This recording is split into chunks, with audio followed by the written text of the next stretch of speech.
আজকের ভিডিওতে দেখাবো কিভাবে গ্রামীণ ফোন থেকে গ্রামীণ ফোনে মাই জিবি অ্যাপস ব্যবহার করে ব্যালেন্স ট্রান্সফার করবেন। ব্যালেন্স ট্রান্সফার করার জন্য আপনি মাই জিবি অ্যাপসে দুইটা অপশন পাবেন। প্রথম অপশন পাবেন, আপনি ব্যালেন্সের উপর ট্যাপ করবেন, এখান থেকে বাম পাশে দেখবেন ব্যালেন্স ট্রান্সফার লেখা থাকে। অথবা আপনি মাই জিবি অ্যাপসে প্রবেশ করার পর নিচে দেখবেন সার্ভিসেস লেখা আছে, এখানে প্রবেশ করার পর 2 নম্বরে দেখবেন ব্যালেন্স ট্রান্সফার।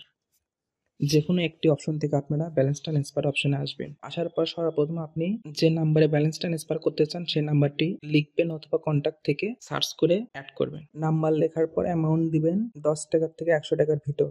আমি 20 টাকা দিলাম, এরপর আমি পিন দিলাম। দেওয়ার পর ট্রান্সফার বাটনে ক্লিক করব। লেখা আছে ট্রানজেকশন সাকসেসফুল। এরপর একটি আপনার মোবাইলে মেসেজ আসবে, ব্যালেন্স ট্রান্সফার কমপ্লিট হয়েছে, কোন নাম্বারে টাকা দিয়ে পাঠিয়েছিলেন। দেখেন লেখা আছে ইউ হ্যাভ ট্রান্সফার 20 টাকা, তারপর আমি যে নাম্বারটি সিলেক্ট করেছি। যদি আমার ভিডিওটি ভালো লেগে থাকে তাহলে লাইক করবেন এবং অন্যদের মাঝে শেয়ার করবেন। আর আপনি যদি আমার চ্যানেলে নতুন হয়ে থাকেন তাহলে সাবস্ক্রাইব বাটনে প্রেস করে দেবেন। Thank you for watching this video.